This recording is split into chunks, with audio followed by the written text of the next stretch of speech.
At the beginning of the story, we see a police officer named John Brown, whose eyes suddenly fell upon a speeding school bus.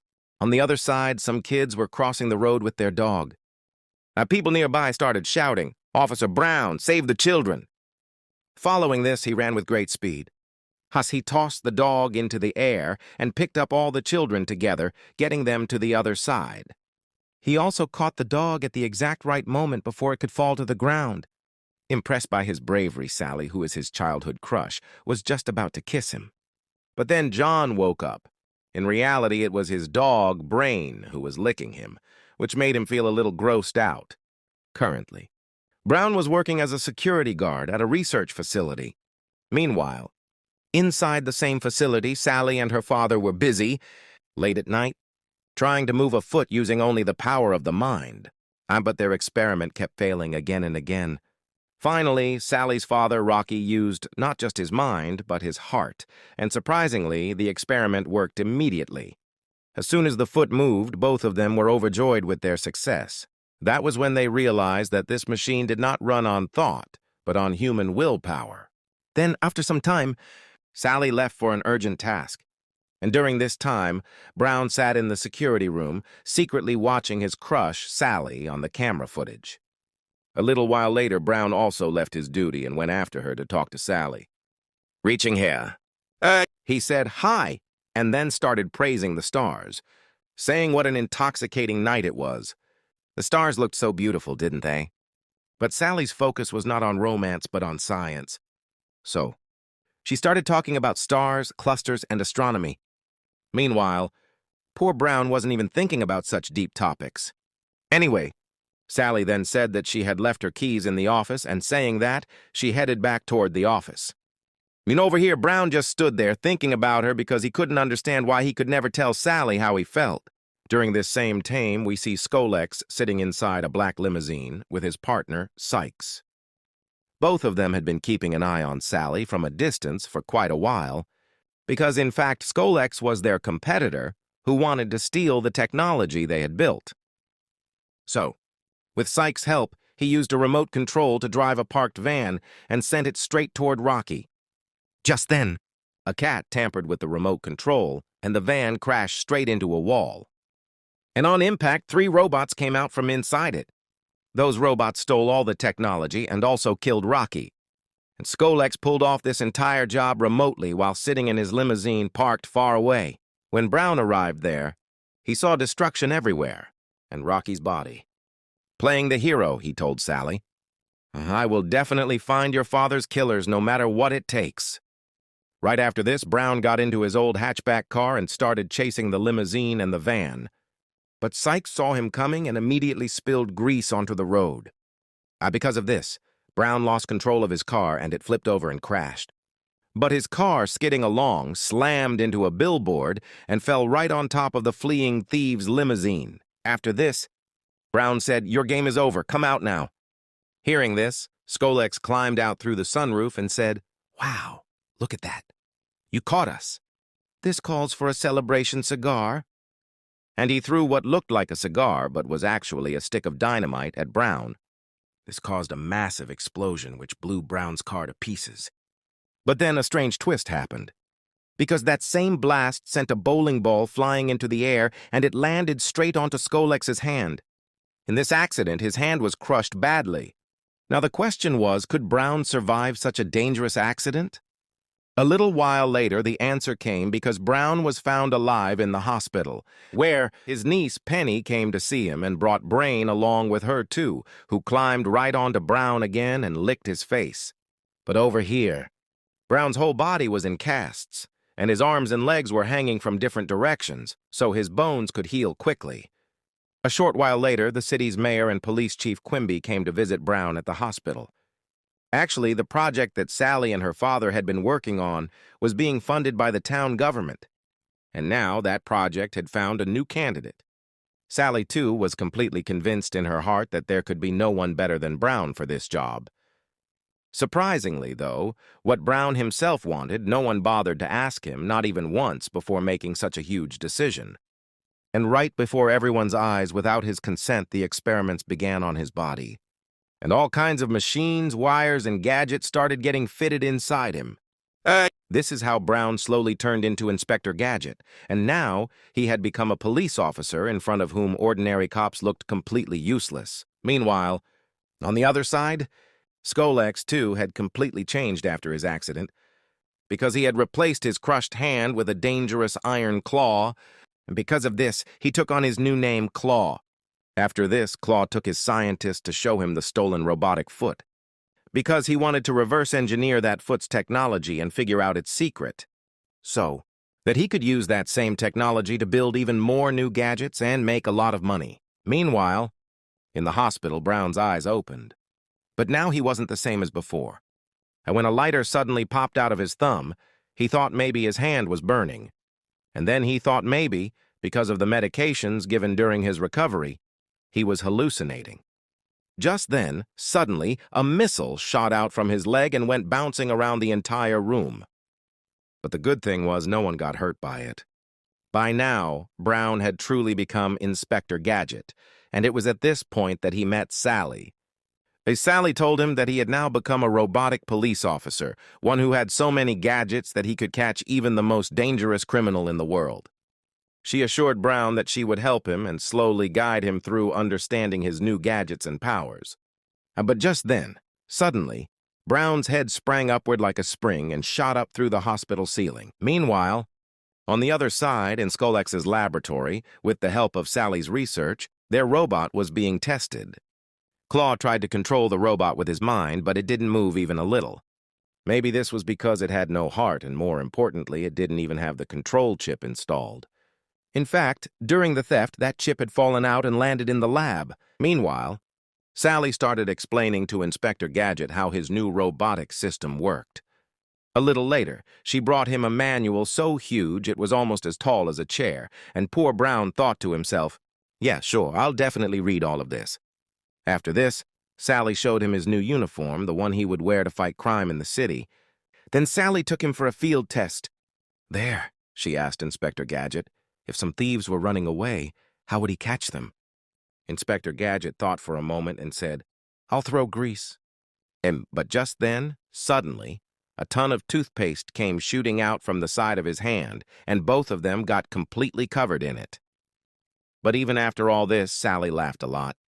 Anyway, then, to help control Inspector Gadget's electronic glitches, Sally took him to a meditation guru. The guru told him, "Calm yourself, extend your hands forward." But in doing so, his hand went a little too far forward, and he ended up grabbing the guru's testicles.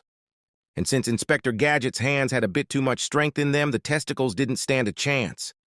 The poor guru writhed in pain, and within moments he was rushed to the hospital in an ambulance, where he lay with an ice pack on his groin. Anyway, after this, Sally introduced Inspector Gadget to his new car, the Gadget-mobile.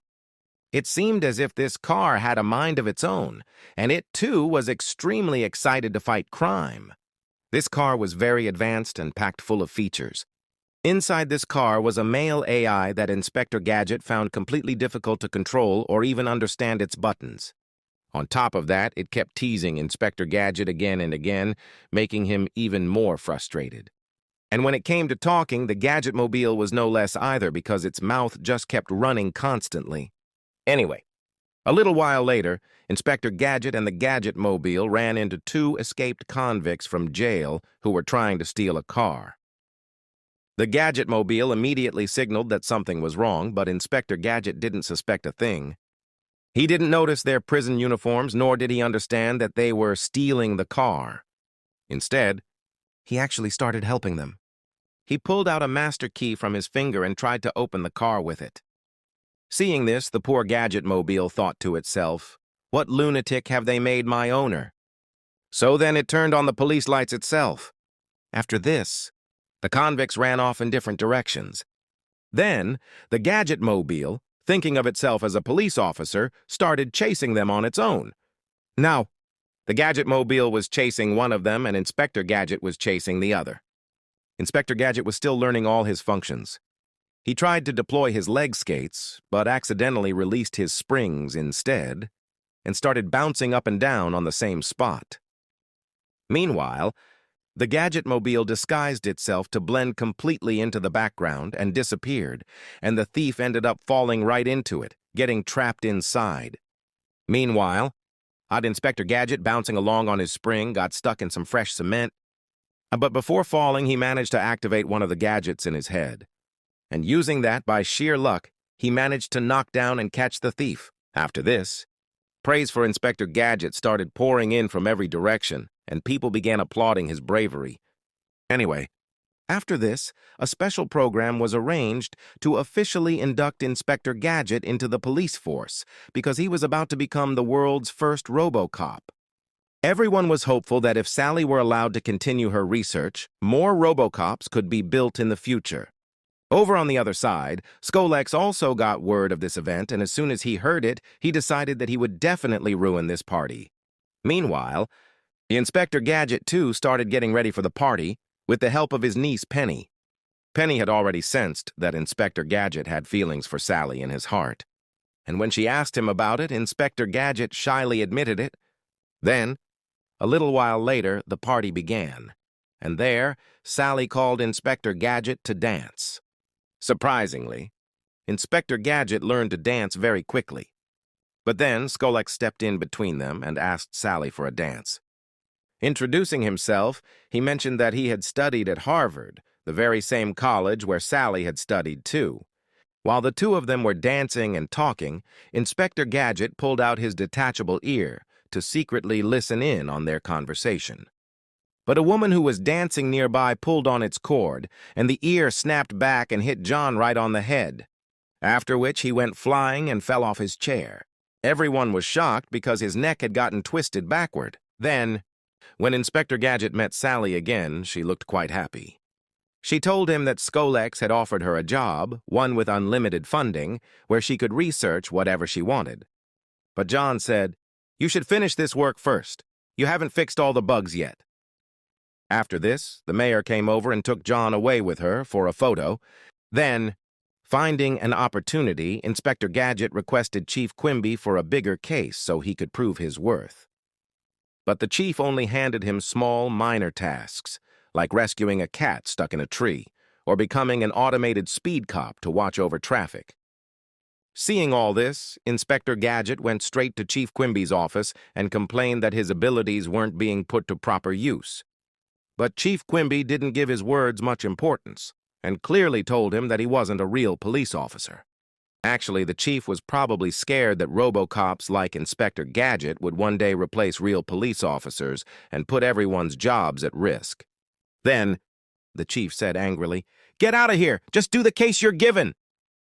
After this, Inspector Gadget decided on his own. "I'll work on whatever case I need to.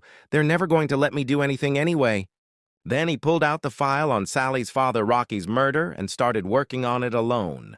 Meanwhile, Skolex, with his scientists' help, had built a duplicate robot of Inspector Gadget, one that looked exactly like the real one. But its real job wasn't to help people. It was to cause destruction.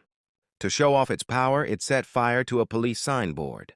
Meanwhile, Inspector Gadget found a quiet place and started reading Rocky's case file. While reading, his eyes fell on a piece of metal found at the crime scene, which just had the letters SI written on it. At first, he thought maybe it was the Spanish word sí, meaning yes. But he quickly dismissed that thought as wrong. Then, a little later, while Inspector Gadget was riding with Penny in the Gadget-mobile, a truck passed by them with Skolex Industries written on it in big letters. The moment they saw that, everything became clear, and Penny immediately understood that the SI found at the crime scene was actually short for Skolex Industries. This made Inspector Gadget suspect that Sally might be in danger, so he immediately rushed toward Skolex's building to warn her. As soon as he reached the base of the building, he shouted, "Go! Go, Gadget!" and a hook shot straight out from his head. Using it, he quickly began climbing up the building. Reaching the top, he saw Sally through the office window and warned her about the danger. Then, he landed on the building's roof, where he crawled inside a ventilation duct. Once inside the vent, he saw the actual foot that Skolex had stolen. Inspector Gadget tried to take it with him as evidence. But just then, an alarm went off and he was caught, red-handed. Meanwhile, on the other side, Sally ran into a duplicate of herself, built by Skolex. And by mistake, this fake Sally told her everything about the stolen foot. Hearing this, the real Sally filled up with anger. Meanwhile, in that same building, Skolex sat comfortably, enjoying the sight of the fake Inspector Gadget wreaking havoc across the city. Meanwhile, over here, the real Inspector Gadget was tied down to a table, and his body was opened up so they could get access to his mechanical parts inside. Just then, a new plan formed in Skolex's mind, because he didn't want anyone else in the world to ever become another Inspector Gadget. He wanted this technology to belong only to him. He thought that if this technology stayed with him alone, he could eventually build Gadget soldiers and sell them to the government and make a huge amount of money from it. So, he decided to remove Inspector Gadget's main processing chip, and he pulled the chip out of his body and crushed it with his steel claw. The moment the chip came out, Inspector Gadget went completely lifeless and shut down. After this, Skolex told his man, "Throw this useless robot into some junkyard." Meanwhile, Sally was still searching for Inspector Gadget, but no one could figure out where he was. Just then, the Gadget-mobile arrived to help them, because it had a homing system installed, and using it, Sally managed to track down Inspector Gadget's exact location. Now, the Gadget-mobile's signal led them straight to a garbage dumpster. And reaching there, everyone was shocked, because the real Inspector Gadget really had been thrown into that pile of trash. Meanwhile, the fake Inspector Gadget kept causing destruction across the city, and people kept running here and there to save their lives. Sally realized that she probably wouldn't be able to fix Inspector Gadget anymore. So, she kissed John and said goodbye, and just then, suddenly, a miracle happened. Inspector Gadget's mechanical systems reactivated on their own, all by themselves. It was as if what he needed to function wasn't that processing chip, but just his heart. After this, everyone set out together to stop Skolex. To get them there quickly, the Gadget-mobile transformed itself into a rocket car. Then, along the way, the Gadget-mobile suddenly turned into a rocket car, and within moments they reached Skolex's limousine. Inspector Gadget told Sally to take the steering wheel, and he himself dove straight into the enemy's limousine. Meanwhile, the fake Inspector Gadget broke away from Skolex and clashed with the real Inspector Gadget on a yellow bridge. A fierce but extremely comical fight broke out between the two of them. They fought each other using all kinds of strange gadgets. Sometimes one had the upper hand, sometimes the other. Meanwhile, the Gadget-mobile, still chasing the limousine, reached the same building and rammed straight into it, destroying the limousine completely. Sally got out of the car, furious, and told Skolex, "You killed my father, I will not let you go." But Skolex grabbed her and dragged her inside the building.